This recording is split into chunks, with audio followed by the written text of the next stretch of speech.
Good afternoon, evening, morning, whatever time you're finding to watch this, parents. This is our parent meeting for Dawson County High School track and field for the 2021 season.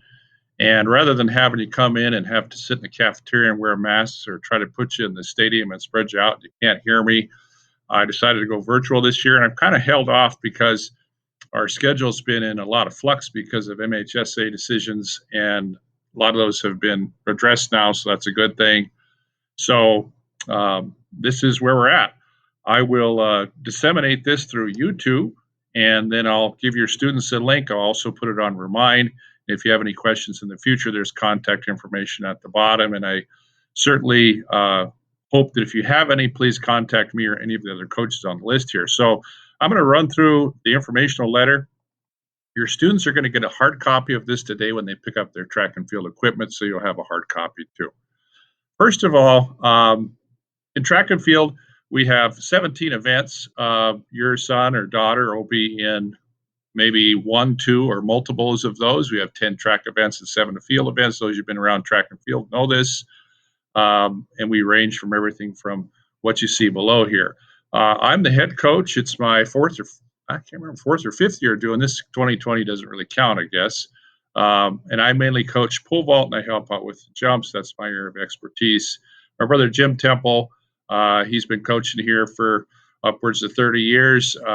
He's the jump coach, coached lots of state champions, and was a state champion himself and a collegiate conference champion.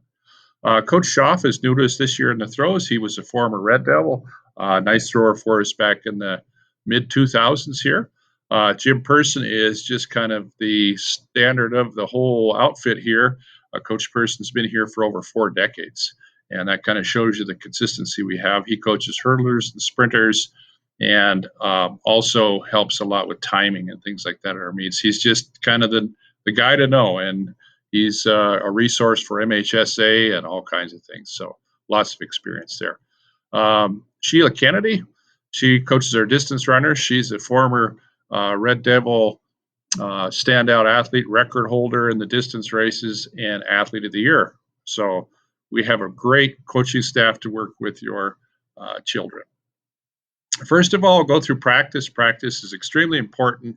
You have to be on time because that's one of my sticklers. Kind of the pyramid of greatness, like John Wooden here. We don't tolerate tardies. You want to be on time. We start at 3:45 every day, and I like to have kids ready to go so we can get rolling at that point. I give announcements and we're off. If you have chronic absences as an athlete, I'll talk to you or your son or daughter. And if you start having unexcused ones, I say, hey, maybe this isn't for you, and you might want to look elsewhere or just not be part of the team. And most students that want to be there are going to be there. And those that are kind of wondering, a lot of times they say, well, and they're pretty honest, and that's how it goes. We have practice every day, including Fridays and Saturdays. Fridays at 2 o'clock, Saturdays typically at 10 if we don't have a meet. We will not have any practice over the Easter holiday, and we never have practice on Sunday per MHSA guidelines. Practice times tend to vary, although they're usually right away after school at 3:45. But sometimes we have morning practices if there's, for instance, a track meet going to be here for middle school or some other team. Training rules are stated in the DCHS handbook. The handbook talks about what your penalties are for certain training rule violations. As a coach, I do reserve the right to say, hey, this is something that is just not what we are as a team, and as a result of that infraction, I may ask them to leave the team. And generally, I go pretty much by the training rules. So, and hopefully, we don't have to cross that. And if you're not sure what those are, you can look at what they are on the website or get a copy from Coach Buckley, the activities director. Insurance, we don't cover athletes with medical insurance here at the high school. You are not required to have medical insurance as an athlete.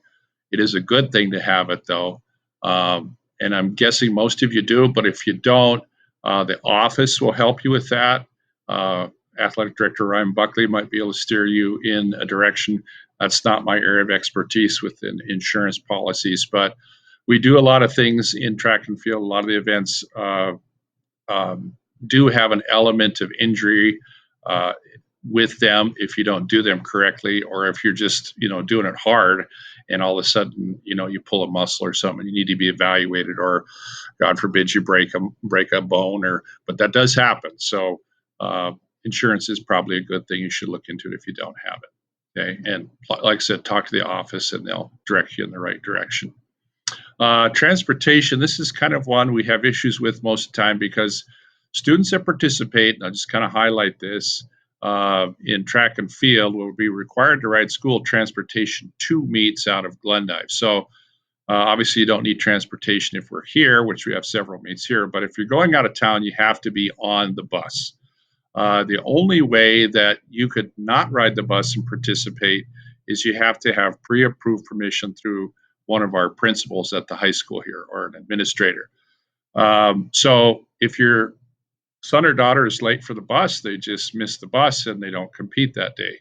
You can't say, well, we were only 5 minutes late and we got permission from the principal to bring up. No, it doesn't work that way. They have to be on time for the bus. They have to ride the bus to the meet. If there's some kind of situation like a family issue or some kind of maybe there's a wedding or something, I don't know. There's always things that you know go within that. Okay, I can't be on the bus because it's something that's takes precedence because it's family oriented, but being late is not one of those things. So if that's the case, you talk to the administration prior to the day that we leave, and I need to have a note in my hand that before that time. So, and then the administrators will consider it then. That's their job. So another thing, traveling home after a meet though, you can take your son or daughter with you, and it has to be after the final event of the meet is finished. I understand that track and field has 17 events. There's some individuality to it, and when your son or daughter is completed with their uh, event, then you think, well, it's done. Well, it really isn't. Track and field is also a team sport. So because it's a team sport, I want all of the teammates there cheering on, encouraging their other teammates all the way up till the end of the meet. It's not going to be one of these things. Well, my son or daughter's done with 110 hurdles, or the 800 meter, or the pole vault, or the triple jump. Now we can get in the car and go. No, they need to stay there because uh, it's important for their teammates to realize that we are a team, and I won't release them until the meet is finished. Now, once again, just like before, if you got a crisis like grandma's going in the hospital, or something that's beyond your control, then of course we consider that differently. But if it's just to, oh, we want to beat everybody out of here and go make it to McDonald's first and get home so we can get our stuff done, that's not, that's not something that we want. So try to encourage your son or daughter to say, hey, I'm part of this team. I'm going to go support the discus guys because they're still throwing, or I'm going to go support the kids in the 4x4 because it's the last event. And we like to see that because it gives us kind of a cohesion to our team.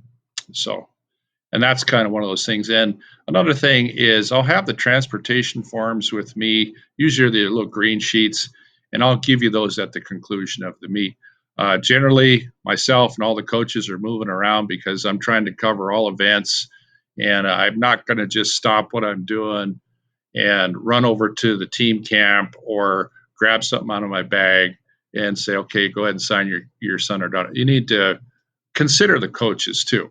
Um, just to kind of make an analogy, you're not going to run up to the football coach in the third quarter and say, "Hey, can I get a sign out sheet and so I can take my son or my son home at the end of the football game?"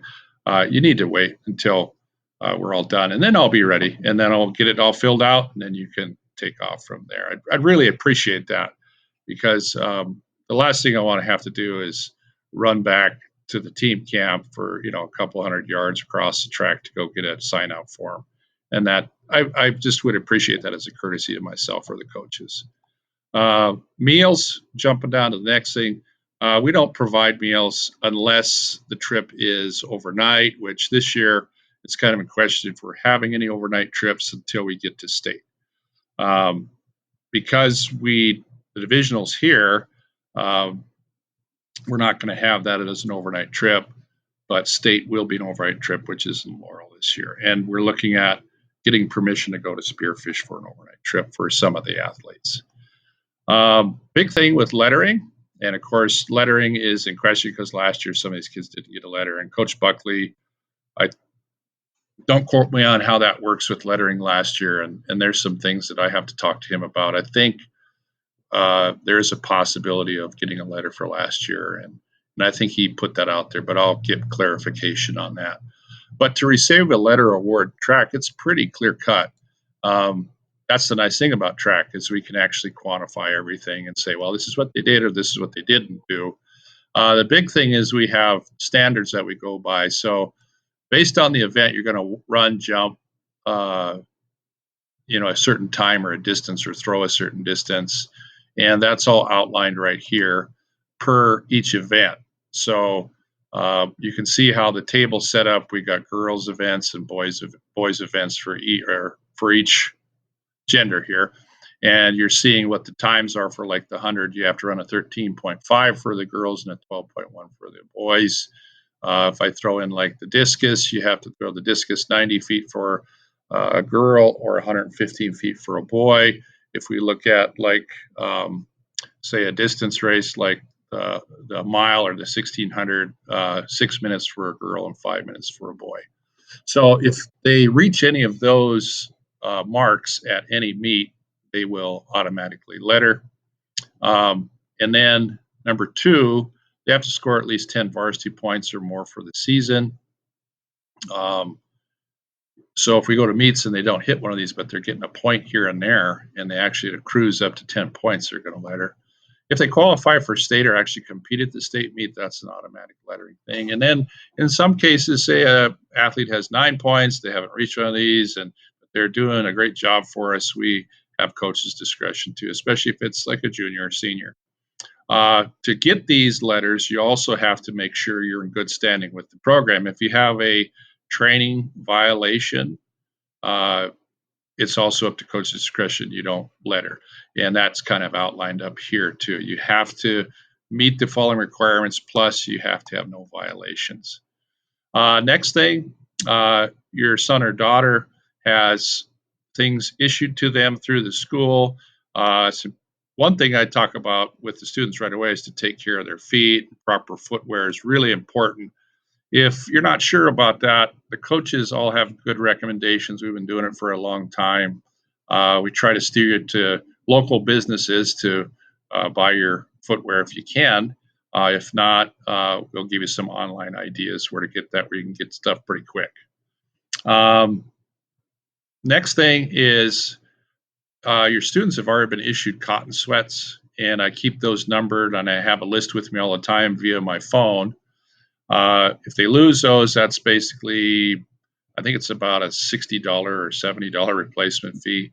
They're also going to get another pair of sweats that are nylons, and those are about $100 to replace for those meets.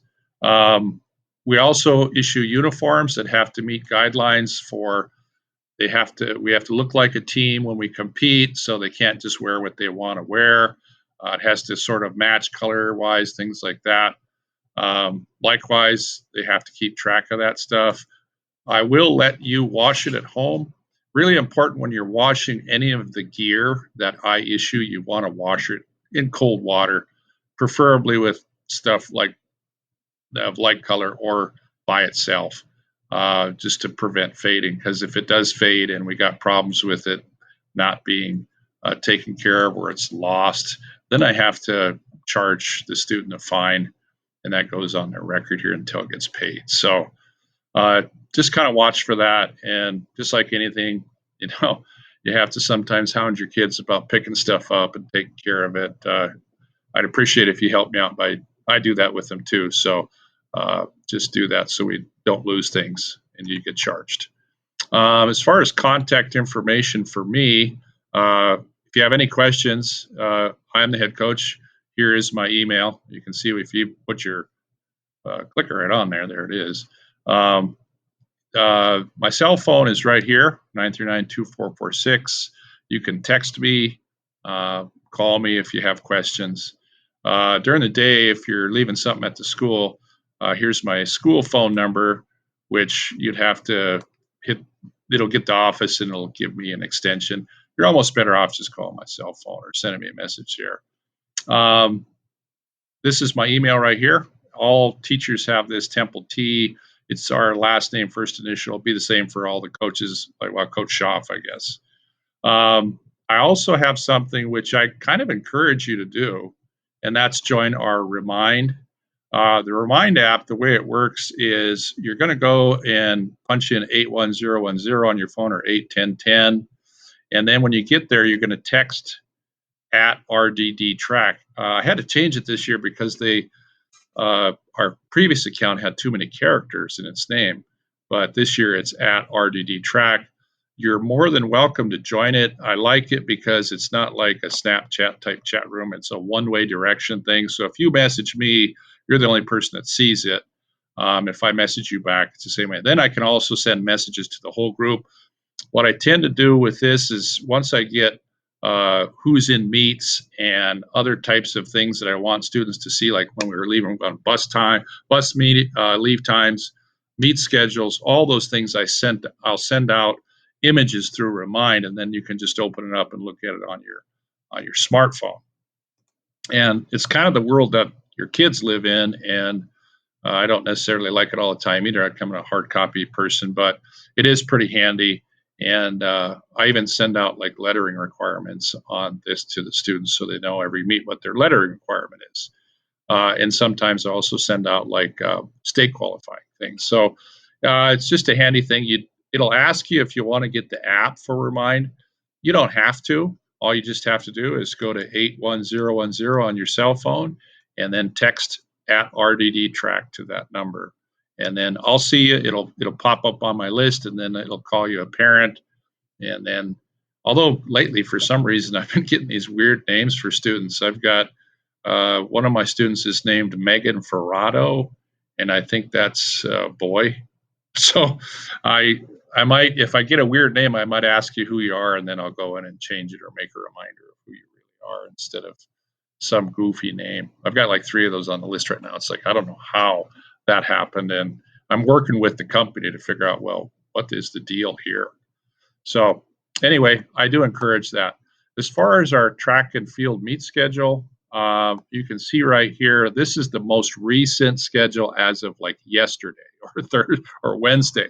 So that's why I've kind of waited on putting this thing out. You can see we had our first practice already. We're like 8 days in. Actually, today is day 10.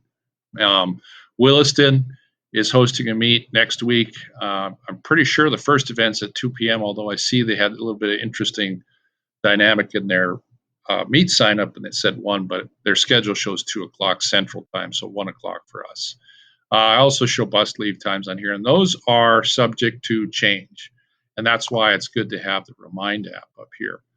But you can see Bowman, we probably go there on the 6th. That's a Tuesday. I will only take just a few kids to spearfish, like that's what we've done in the past. And those are kids that have lettered in the past or have achieved lettering distances or times at these first 2 meets. Most athletes will probably go to the Weibo Invite, which is hosted here on it'd be Saturday, excuse me, the 10th. That's a pretty big meet. There's already 25 schools signed up for that, and we have to get a special waiver from Montana High School Association to host it because we're actually over the limit of kids. But they will.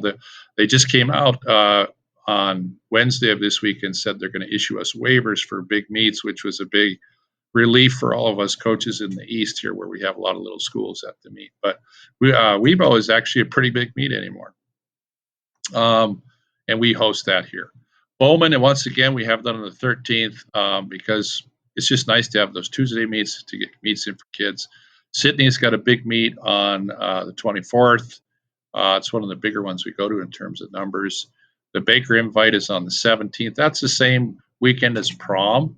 And if your son or daughter is interested in prom, ideally, I don't like them to miss track meets. Uh, I understand that prom's important for some, but I also have been coaching long enough to know that I've watched girls fix their hair on the bus as they're coming back and jump right into their dress, basically. So it all depends on what the level of primping your son or daughter wants, and that's one of those cases where, because it's prom, if probably your daughter is wanting to go and get back to get ready for prom, I can consider that if I have the note ahead of time, and that's fine with me because Baker's not one of our bigger meets. Elks is 5/1.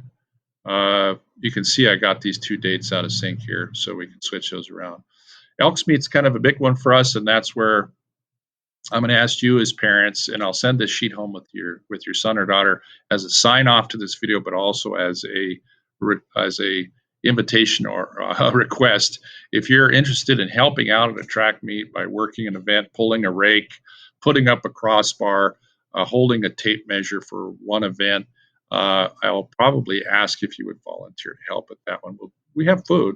We'll have food at it, and it's just a good thing. We've been very, very fortunate throughout the years to have Glendive people step up and help run events, and then it takes the pressure off other coaches having to step up and help, and then they can do their job. That's always a real nice compliment when teams are leaving the Elks Invite. Well, thanks for lining up workers. It was great not to have to work. I can go around and coach my kids, because that doesn't happen every meet. A lot of times I have to work events at the Baker Invite. Sydney, I've had to work events. Weeble, I do. So there's a lot of times I go to meets and I end up working, so I don't get to coach my kids. So if you could help work out the Elks Invite, that'd be great. Like I said, I'll send a sheet home, a hard copy of this with your son or daughter when they get their equipment today, and you can sign off on it. And then if you're interested in working something, just write your name in there, and I'll give your name to Coach Buckley. And if you know anybody else that's around that would help, or interested, a young person, or just moved to town or something, it's a great opportunity to be involved with the school. Then on the 4th, we have the Glasgow Top 10. Students have to qualify for that, and that's kind of an honor. It starts in the afternoon, runs a little late, but it's a nice meet for kids that says, hey, you're in the top 10 in Northeast Montana. Miles City Invite, kind of another big meet we go to. A lot of Class A schools there. That's the 8th. Sydney now has the Twilight Meet. This year, we kind of made that deal with them because otherwise we host a bunch of meets in a row here, and it gets a little hectic for us as coaches to try to get workers, to get everything lined up, and to time everything. So for this year, we're switching with Sydney, because Sydney, I think, was supposed to have divisional, and we weren't, but we ended up getting divisional. So Sydney's going to do the Twilight this year. We'll probably have it back next year, and then divisional will be someplace else. That's another big one. Just like the Elks, if you're interested in helping out, we have, these meets require upwards of like 40 people to help out do things, or 50. And the divisional one, you can see it's a 2-day thing, but we spread it out because we want students to have quality times going into state. So this is a Friday and a Saturday. And we want it to be run well. And the last two, we actually have run divisional here. This will be our 4th one in the last 6 years or 7 years. And I think we do a fine job because, once again, the volunteers from Glendive that help out. And then the last thing, states in Laurel, and obviously you have to qualify either through qualifying standards, which I don't have a link on here for those, but I'll get that out later. So they either qualify by time distance for state, or they qualify by placing at divisional, which is a big one this year. We've got, I think it's 11 teams at divisional, because we have to invite Lockwood and also East Helena this year. So it's a big meet, a lot of good performances at divisional, so it's a good one to be part of. Also, if you want to ever see results and what our roster looks like, and a link to all of our meets, this is a link to athletic.net, and this will take you right to our webpage. And for some reason it's not working the link here because I'm running this camera thing. But if you go to athletic.net and do a search in Montana, you'll find this is our, you don't have to type all this in, just go there. Go to high school track Montana, you'll see Glendive and any other team, and you'll be able to see what our results are. And a lot of times I'll provide links to this. I also have an Instagram page. It's called Glendive Red Devil Track and Field. I have a Facebook page, so if you want to do searches for those, I tend to put stuff up on those for a social media presence too. Just anything that gets people interested in track and field here. Once again, if you have any questions after this, here's my contact information. I will be, like I said, sending a hard copy of this home, so you have a hard copy of it too. And I'll also have kind of a sign-off page that says, yeah, I've watched this, because I think it's important that you watch this. And then also I'll have a request to say, hey, I wouldn't mind working this event at either the Elks or Divisional Track Meet. And I would sure appreciate it if you do, because it takes a lot of people. Thank you very much for your time. I hope you found this helpful. And like I said, once again, if you have any questions, don't be afraid to reach out and talk to one of the coaches. We're here for your son or daughter. They're probably sore and tired right now. That's part of the process of getting in shape. And if they do have any concerns that way or you do, feel free to contact me or one of the other coaches. Thank you once again, and I'm looking forward to working with your son and daughter and having a successful track and field season this year. Thanks.